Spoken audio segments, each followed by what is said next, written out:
Hi students, how are you all? I hope you're all doing fine at home. Today's lesson is on comprehension. Now this is something that you're not hearing for the first time, right? Let us see what new we are going to learn in today's video. Now the next question that must be coming to your mind is, what exactly is comprehension?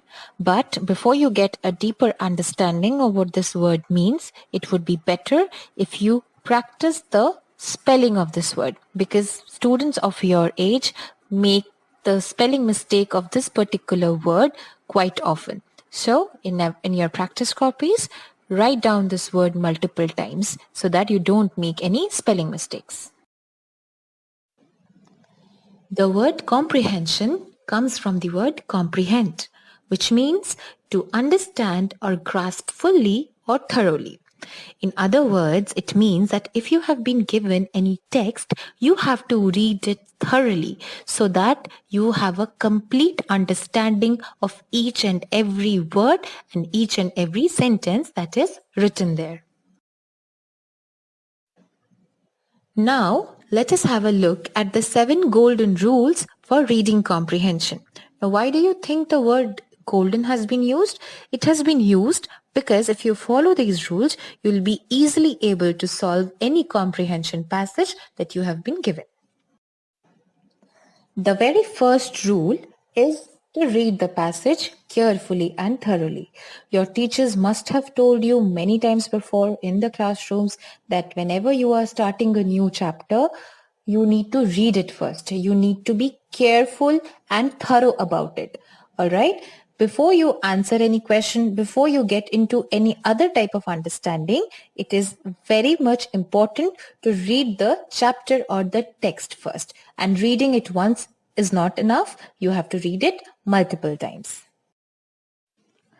Now, after you have read the passage carefully, the next step will be to read the questions that have been provided at the bottom of the passage. By doing so, what will happen? Once you have read the questions, and again after this, if you reread the passage, you will find the areas, you will find the places where you can find the answers to your questions. After you have read your questions, now you have to read the passage again. You have to keep on reading it until you find the answers to all your questions. It would also be very helpful if you mark the places where you are getting the answers so that when you are writing down the answers in your answer copy, you can easily find the answers again. Now comes a very important point. Many students have this tendency of writing only one word answers, which is not good. If you have been asked a question which is carrying either 1 mark or 2 marks, there you have to write the answer in full sentences. Now, you're not expected to write full answers or full sentences in case of true, false, or MCQs or fill in the blanks. But whenever there is a question which is either starting with what, how, when, or why, then you must write the answer in full sentences. The 5th rule is also very important. Whenever you are writing answers from the passage, you should not copy it from there. You have found your answer, but try to frame it in your own words. Because if you completely copy it, if you copy paste it like we do it in computers, it looks very odd. If you write the answer on your own, it is very good and it also leaves a good impression on the teachers.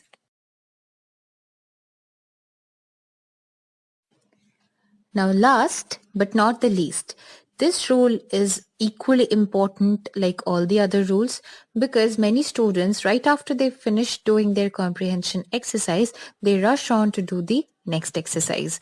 Now, comprehension is a kind of question. A comprehension exercise is a place where you can score easily, you can score full marks. So it's better not to leave this opportunity. So once you have finished writing all the answers, go through your answers once again to find out if there are any mistakes or not, because if you do a revision, if you do a thorough revision, you will definitely get full marks in this particular question.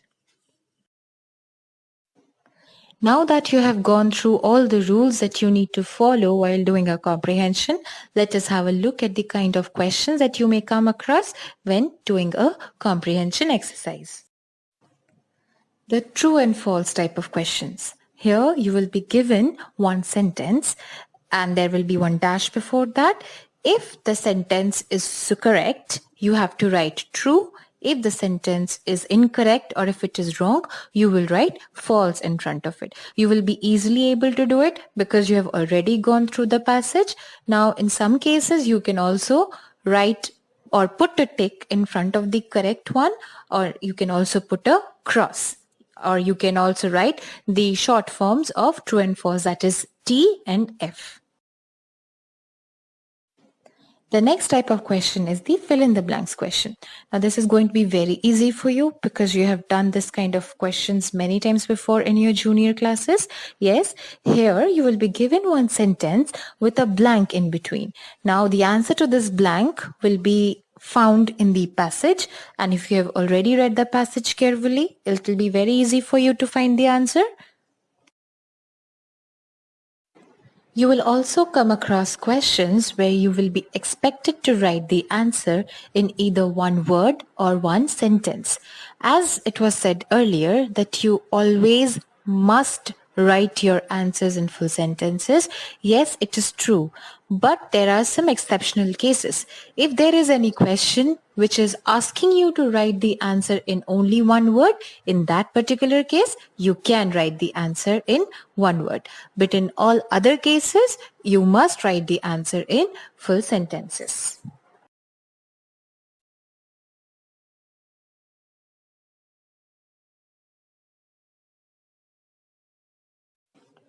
Now, let us talk about questions where you have to find synonyms or antonyms. Now, synonyms are words which are similar meaning and antonyms are opposite words. Now, in the question, you will be given a word. You have to find either the synonym or the antonym of that word, and you will find the opposite or the similar meaning word of that particular word in the question in the passage. All right. For example, if the question says that find the antonym of young, now you already know that the antonym of young is old. You will find that word old in the passage. So you again have to read the passage very carefully. You will also find questions which will have multiple choices. Now, in these kind of questions, students get confused because the options or the choices that are given are very closely related to each other.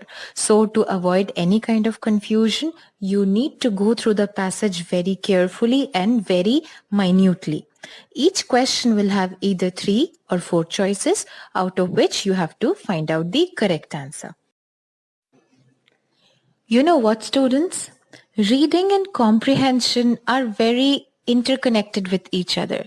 You can also say that they walk hand in hand, because if you want to solve any comprehension exercise without making any mistake, then you also need to be a very good reader.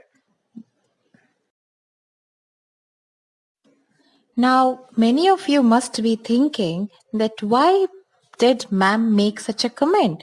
Why is ma'am saying that reading is important, right? Reading is important because it is something that only gives you positive things.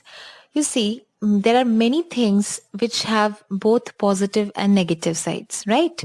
But reading is something that will never have any negative effect on you. It will only have positive things. It will only bring positive changes in you. And if you have reading as a habit from a very early age, you will see the results in your future. And you will see how different you are from people who don't read. Now you must be thinking that you read quite often in your classroom, right? But you know what? Reading in a classroom is not enough. And you need to do more if you want to become a good reader. You know what do good readers do? They always carry a book with themselves wherever they go. And whenever they get free time, they read those books. So Try to read books more often and not just in the classroom. Make it a habit even when you are not in your classroom, even when you are at home. When you are at home, the best time to read storybooks is when you are going off to sleep, is at bedtime. Because when you are reading any good story and right after that when you fall asleep, your mind thinks about it. You have good dreams about it. Yes, so before going to bed, make it a habit to read good storybooks. All right. Again, I will say, if you want to do any comprehension exercise successfully without making much mistakes, develop reading as a habit. If you read more, you will be easily able to solve comprehension exercises. That's it. I hope you all enjoyed this video.